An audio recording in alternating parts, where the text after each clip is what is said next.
Good morning, good afternoon, or good evening. Welcome back to the Slang of Ages Podcast. I'm your host, Preston Frazier. On this very special episode, we get to speak with Alex Wintz about his fantastic new album, which comes out on April 10th.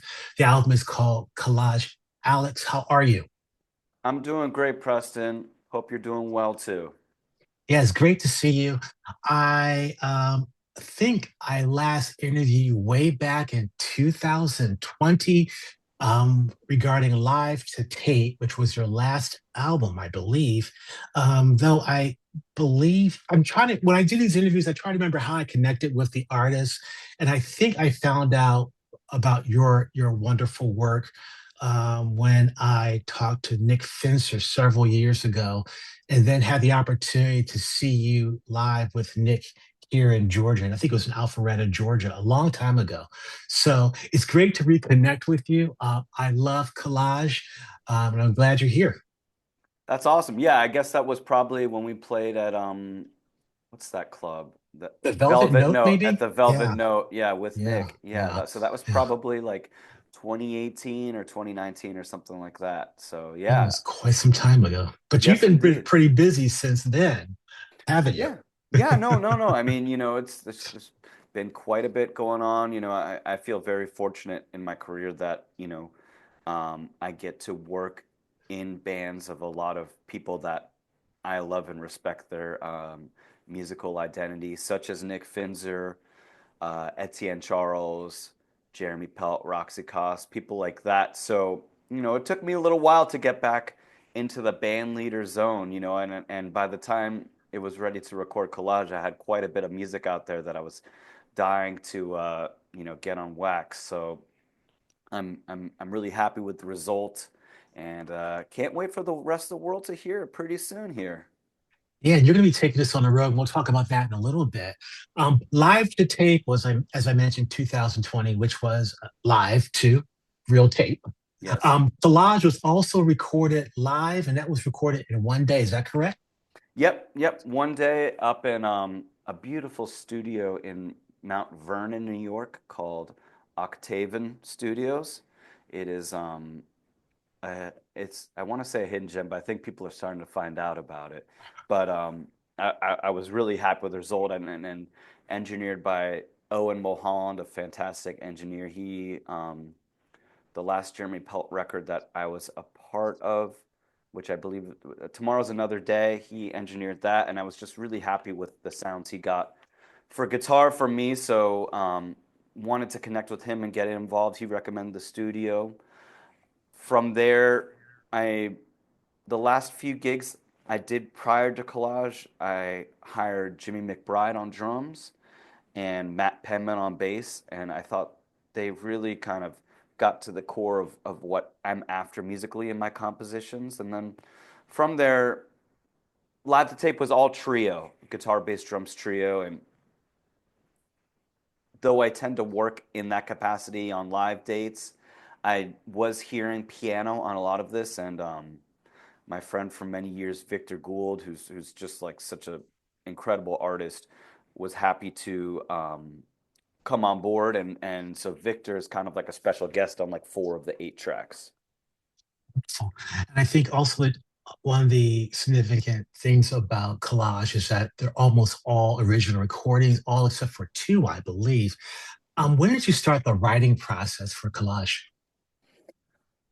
It actually, I guess it began probably around the time after, maybe about a year since we spoke the last time. So like 2021, something like that. And it does connect a little bit to the overarching idea of collage in general as the album title and as the, kind of metaphor for the record, because there's been a lot of musical changes in my life, a lot of life changes. I mean, in that time, my wife and I, we bought a house, an apartment, if you will, because we live in New York. We um, had our son who turns 2 in like about a week, and all these kind of big life changes and I think I started writing for the first time some of this music like right after we moved into this home that I'm talking to you from now, and kind of felt like I was had gone through one of the few life changes that I discussed in the making this record, and then in that time it was just like, well, it's time to kind of see, what music I'm hearing based off being in these new surroundings.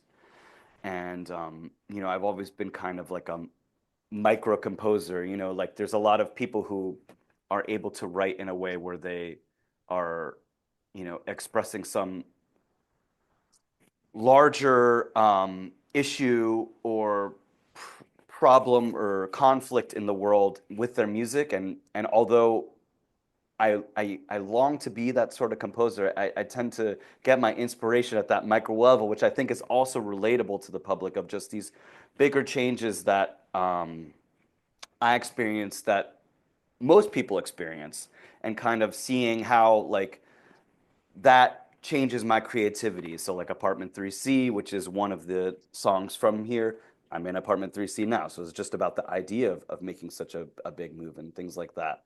So there's quite a few songs in there that just came out of that time where like we had finally settled into this place after years of being fairly transient, and kind of seeing when, life feels settled for those short periods of time, what sort of music comes out of that.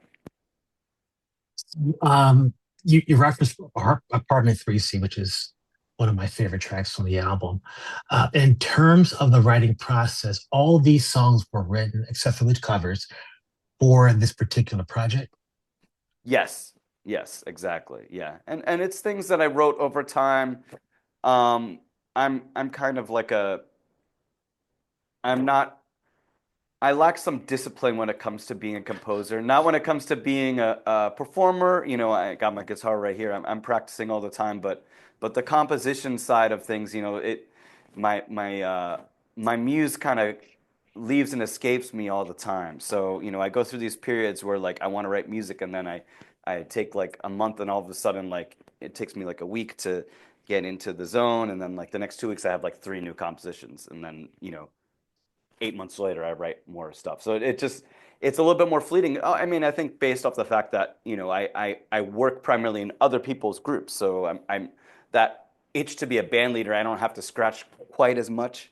Um, so all these songs are written over time, and I am thinking when I compose, kind of in a way of just like what sort of songs I've written recently and what sort of songs I haven't, and thinking about maybe challenging myself to write something different every time in terms of the groove or the harmonic content or the type of melody it is and things like that. So by the time, I feel like it's time to record a record like Collage, I have all these original pieces there that I feel like will kind of overlap really nicely on the record.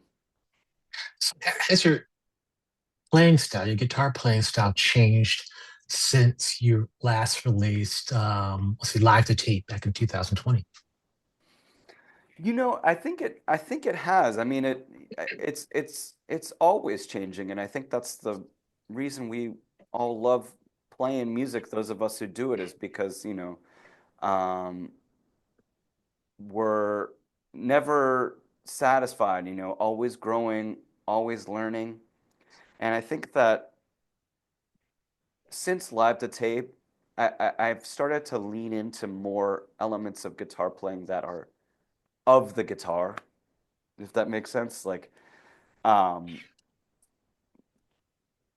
not that I was ever dismissive of it. Like when I wanted to learn the guitar because I heard Slash from Guns N' Roses on the radio. So I mean, there's a reason that like I was always into the guitar. But I think you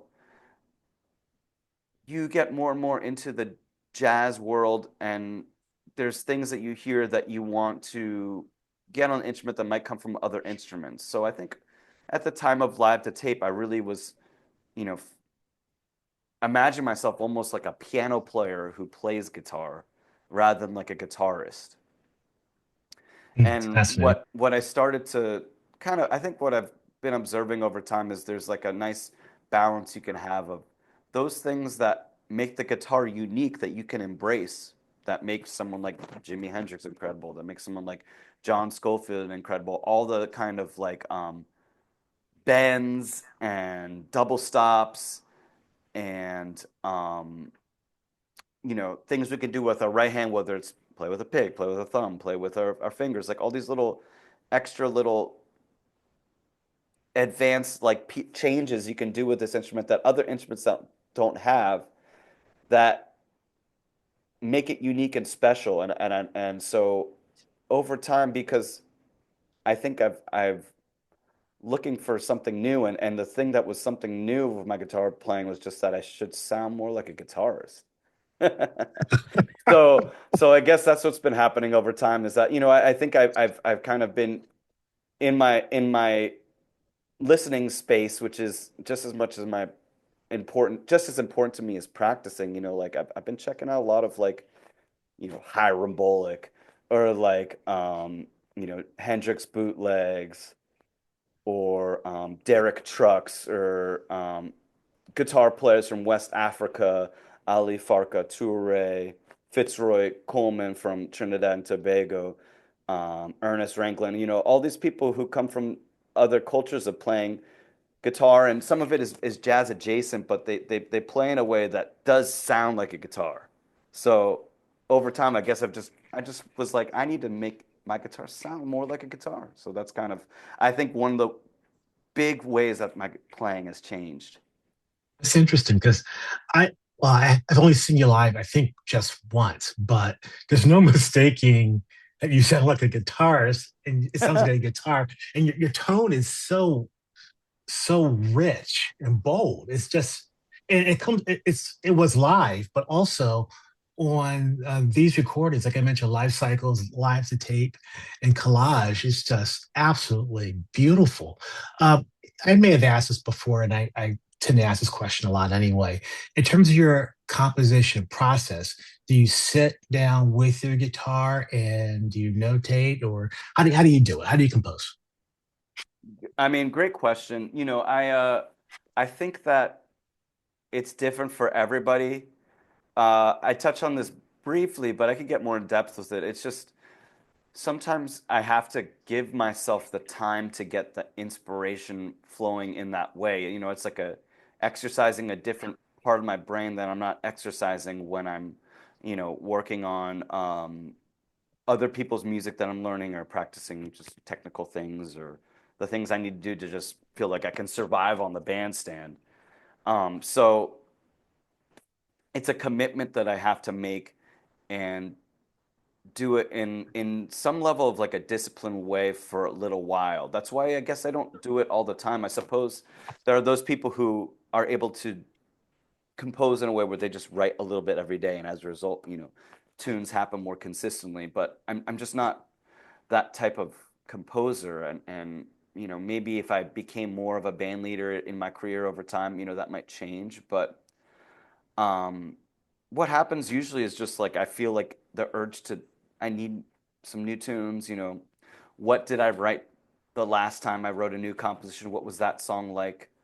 Okay, well then I need to do something different from that this time, and maybe this other type of song is a little bit different as well. So kind of creating some level of templates for myself to work with, so it's not just um, coming from a completely unknown place.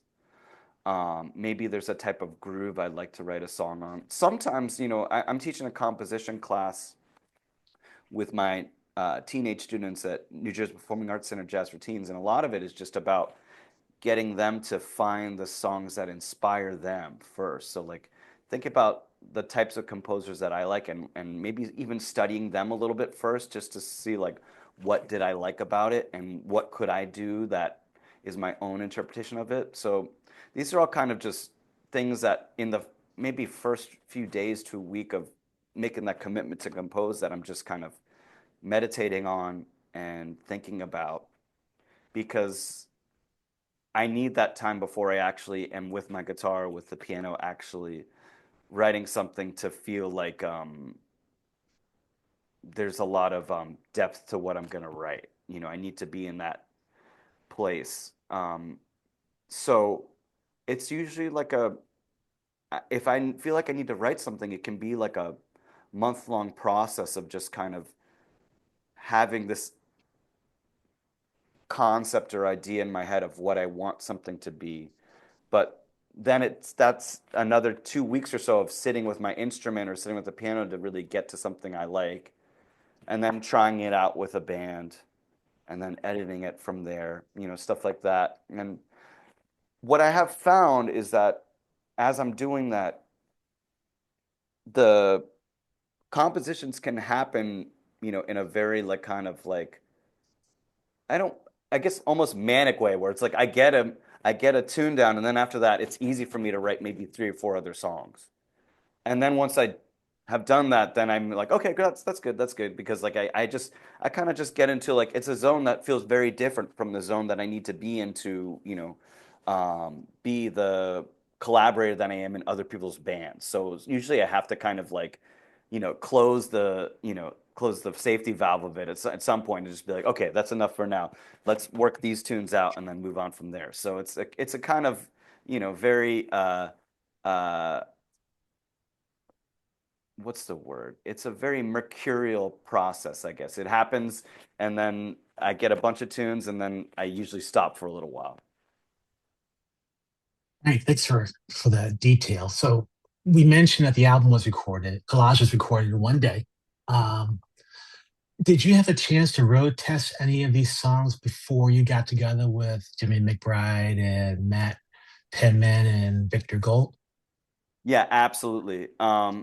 That's pretty important to me with recording, just because again, I don't. This is my first album in 6 years, so I don't do it a lot. If I did it all the time, I might feel differently about it, and I work with people who act in the other way when it comes to recording. But for me, I want to know that these songs work ahead of time. So I'm when I'm able to bring in a trio or group to like Smalls or Mesra, which is usually my home base for trying out my music in New York, I make sure that, it's mostly my original compositions. So we have a chance to play them and I get to listen back and hear what works and what doesn't. And um and also like I said, I mean these songs were written a lot of them like 2021, 2022. So plenty of instances of that and maybe each year there's two or three more that get added to the rotation or the set. And so by the time I'm recording, that part of it is really all figured out. There's enough stressful things that go into a recording that, I don't need to hang over my head. Does this song work or does this song not? Especially when it's just one day in the studio. What about the arrangements? Have you worked through all those before you get into the studio since you have only one day, really? Yeah, no, I have, I'm a little type A when it comes to that sort of stuff. Um, It was actually really important this time just because I wanted to be on vinyl. So there's also that element, which of course, even though I was so particular about it, I still couldn't fit all the tracks on the CD version onto vinyl. But that happens. Um, but I do have in mind um, who I want to solo on what I want to happen in the tune.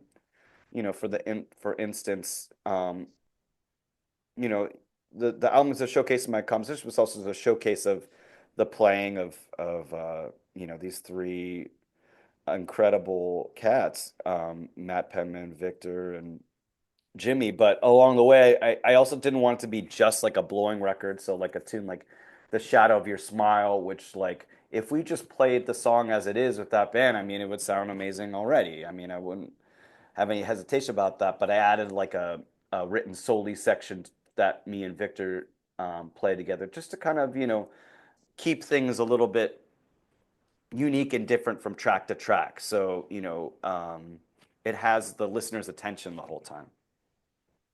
You mentioned the shadow of your smile, the bass solo by Matt Penman. Wow, it's great addition to the song because it is a song we're all familiar with, but it does sound different and wonderful the way you arrange that. Absolutely.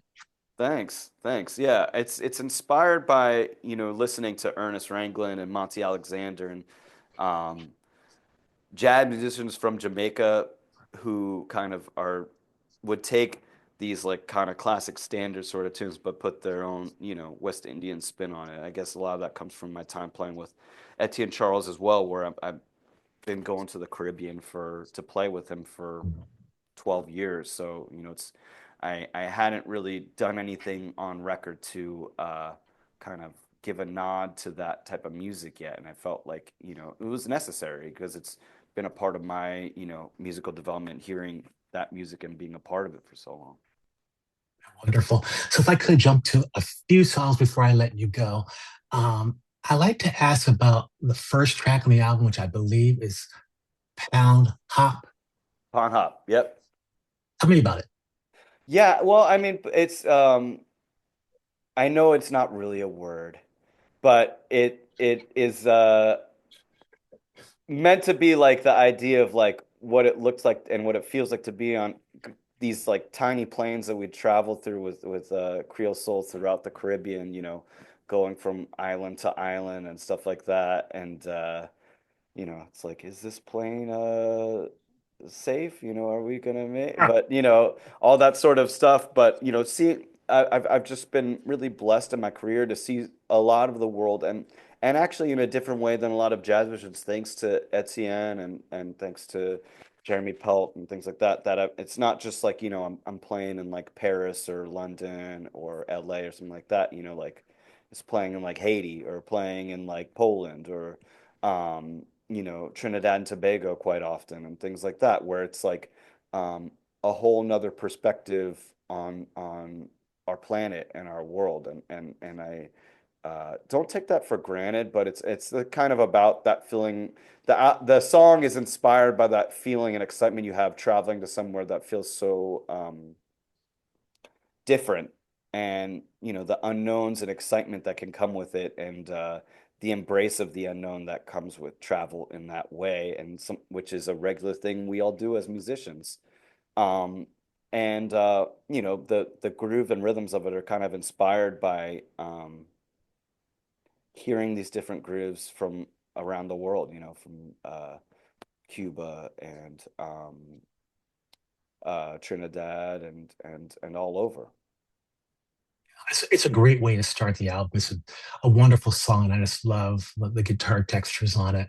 Oh, We also talked. one thing with Pondhop, before we go on, I just realized, another thing with the melody is kind of inspired by listening to guitar from, the African continent, and also some elements of Delta blues too, where like, again, kind of touching upon what we talked about, how has my guitar playing changed, but just kind of learning from bands like Tanari Wen, or learning from listening to, Buddy Guy or Albert King, like these different like trills and sort of kind of bluesy little affects that the guitar can have that other instruments cannot, and kind of coming up with a melody that can touch upon that while still having some of those like more off-kilter jazz harmonies that one can expect. I wanted to just get that in there before we move on. Thank you for that. I'm going to jump to. We talked about Partner Three Season. I'm going to jump to Better Half. Hmm. Tell me Yeah, about that one. that's a song that's written in dedication to my lovely wife, Francesca. And some of the inspirations behind the song were like composers that I love, such as Jason Lindner.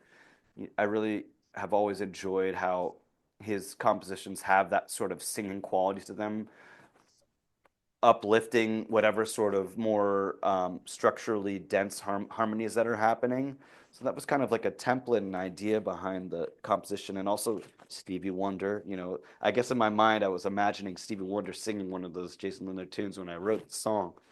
Um, and the song's about partnership and about building partnership with, the people that you love. So, my better half is Francesca, and always will be. But, other people's better half is maybe a close friend, or a partner of some other type, and just kind of like that give and take that is necessary and essential in a relationship. I kind of wrote the beginning of it, the rhythmic, dense kind of rhythmic bass line at the beginning of it, inspired by, just, when we were first together, myself being a jazz musician, there was a time of day that I was used to waking up in the morning, and there was a time of day that she was used to waking up in the morning as a civilian, and just kind of, hearing her get ready in the morning, which, got me going at hours of the morning that I wasn't expecting. Of course, now I'm up at those times anyways, and just kind of, I wanted to kind of put pen to paper kind of to convey that sort of uh, the sort of sounds that I was hearing. Remember correctly, Better Half has a fascinating drum solo at the end. Yeah, it's got a Jimmy's solo on there is just badass. But he's someone who I just have so much respect for as an artist and interpreter of original composition. I mean, I just wouldn't have been able to do the record without him, and hard to think of him anyone else playing my tunes, to be honest with you. But especially the way that he solos over vamps with harmony, which is what that has. It's just kind of you can hear him kind of like outlining changes, even though it's not a harmonic instrument. There's something kind of so unique about it. So I really wanted to kind of, as a peak of the song at the end, make sure Jimmy got a taste on it, and I don't regret that decision. Oh, fantastic. Thanks. Let's ask you about a few more if I can. Isn't it a pity a George Harrison, a Beatles George Harrison composition? I don't hear that covered in jazz often. How'd you come up with that one? Um, Isn't it a pity? yeah, I've loved that album that's from All Things Must Pass forever. It's something that I go back to so often. And I think that song is just so special. The lyrics of it, um, really have always spoken to me. How we break each other's hearts and cause each other pain. How we take each other's love without thinking anymore. Forgetting to give back. Isn't it a pity? It's just all it just is timeless and more timely than ever these days. And in looking for non-original pieces to put on my records, I love playing standards and putting them on my records, but I also love to kind of pay homage to the fact that so much amazing music outside of the Great American Songbook has influenced a lot of my peers and myself, and I think it's kind of a necessary thing to do. I did it on Live to Tape with putting a St. Vincent song on there, "Let Me Worry," and kind of just um, acknowledging how much other incredible art is out there that isn't necessarily from there if you're going to put non-original music on your records. And the harmony of that track is really fascinating to me, as always. Kind of, there's something very zen-like about it. And I felt like it would be a good addition to the album and to my gigs. I first started working it on my gigs maybe 2, 3 years ago. Um, and it's fascinating to me when I perform it live, because it's a song that I think my personal hit rate of how satisfied I am when I play it is probably lower than other songs, just because I know there's a lot of value I hold in trying to get the lyrics to be expressed instrumentally, and sometimes I feel like I hit the mark on that, and other times I don't.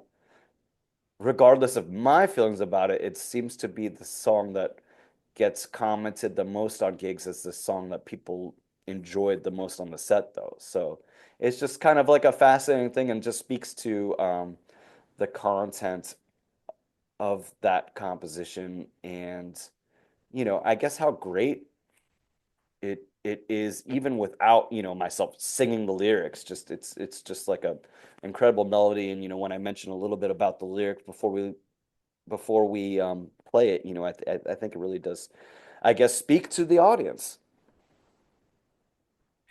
It's a fascinating cover, George Harrison, not Beatles cover. Um, yeah, it's brilliant. If I could ask about two more songs before I let you go. Hmm. Um, Innings Eater. I don't know if you're a baseball fan or not. I am in the minority of people who still enjoy the American pastime. Uh, So, innings eater is a term in baseball for a pitcher, and sometimes it's used complimentary, sometimes it's used less so complimentary. But basically, you eat innings. You go through. You're able to last longer in a game and help out, the rest of your other pitchers in the pitching staff by surviving or succeeding. Some of the best pitchers are in the world are innings eaters just because they're able to pitch that length of time. But I was thinking about it from the other end where there's these people and pitchers who just kind of last forever in the game and their careers go on for a long time, but they're decidedly mediocre in what they do, yet they're able to be innings eaters. So there's this inherent value to them, even though when they are pitching, nobody ever gets excited about them and nobody feels that great about them being on their team. Something about that spoke to me in my career as a jazz world in a sarcastic sort of way, where it's like, well, here I am, still here, this like jazz innings eater. I think I'm kind of, joking about it a little bit, but I think there's something that everyone can kind of relate to about it, where, being maybe perhaps decidedly mediocre in something, yet surviving, and having longevity in spite of that. I love the song. And I love your perspective on it. And I was a baseball fan, but I'm from Baltimore. I'm a lifelong Baltimore Orioles fan, so it's not much for me to celebrate Not as recently. much. I know, I know, I know. Well, I know, I get it, I get it, I get it. I'm a Mets fan, so we're in that category too. The last song I want to ask you about is "It's Been a Miracle." It's been a minute. It's been a hmm minute. hmm Tell me about that. Yeah, yeah, yeah. It's been a minute. I wrote after the pandemic for one of my first gigs back, um, playing as a leader, and I think that it was just kind of meant as like a nod to thinking about the way things were pre-pandemic in terms of um, my New York City jazz community and the village that I'm a part of, and how we were all kind of separated from each other and apart for so long. And there was a lot of questions of how things would ever come back. And now I feel like so many of us, my peers, are back doing better than ever. 5, 6 years later. But I wanted to write something that was just kind of a little bit of like a swing flag waiver, if you will, to just kind of like you know think about what the straight New York City jazz community was like. Hearing such amazing like straight ahead or modern jazz music every night, going out, hitting the clubs after a gig, and running into friends, and hey, it's been a minute, that sort of feeling. So that's what that song is about, and really is meant to be more of like a blowing tune, so everybody gets a chance to play a little bit on that one, and just kind of felt like a nice little uh, uh, bright conclusion to the record. Yeah, it's a wonderful conclusion to the record. So you mentioned that the album will be out in physical form, CD, vinyl, and of course digital form. And I know I have live to tape on vinyl, which I love, and I've ordered the vinyl for Collage. Were there songs? Are there songs which will appear on CD which won't be on the vinyl? Great question. Yes, like I said, man, you can only fit about 40 minutes on vinyl. So I thought I had my math totally together to just get everything on there, but everybody just sounded too good. So some of the tracks ended up being a little bit longer. Um, I believe on vinyl, the tracks that won't be on the LP itself are The Wheels of Justice, which is another one of my original compositions, and I think Innings Eater. I think I have that right. But if you order the LP, or buy an LP at one of my gigs, or however you're gonna acquire one, There's a QR code on the back of it where you can go to a free digital download of the whole record that you would have as if you had a CD or something like that. So those who are hi-fi heads, fear not. There's a kind of different setup for the vinyl, and it's I think the my personal favorite tracks on there. But if you want to hear everything, you'll have access to that as well for your any of your devices. Good to know, because I mean, I absolutely love the Wheels of Justice. Wonderful song. And like I said, I did order the vinyl. And for those of you out there who want to get the physical contact or want to get the physical product, or you want to support Alex directly, you can go to Alex Wintz media.com, or is it music.com? AlexWintzMusic.com or Great. on my Bandcamp. Pre-order is available. Thank you, Preston, for pre-ordering. I got the LPs on Monday, so I'm gonna ship them out to anybody who pre-orders the week prior to the record coming out. Um, and after that, order away, and I'll get them to you as soon as possible. And you can also see Alex's tour dates on his website. They'll be there, and I'll post those in the show notes with a link to his Bandcamp and his webpage. Alex, I didn't ask about what guitar you were playing on the album, what amp. So if you could, I Yeah, guess, for sure, for sure. Yeah, for the gearheads out there. Well, I wanted to make a concerted effort to play the two main guitars that I use performing. One is right here. This is a Sadowski Jim Hall model wow. um, from probably 2011 or 2012, something like that. And it's more of like an archtop hollow body guitar. So uh, on some of the more classic sounding jazz tunes on there, Apartment 3C, um, Wheels of Justice. It's been a minute. I'm playing this one. And then I have a Collings I-35 Deluxe semi-hollow body that on some of the more cranked up tunes, I'm using that one.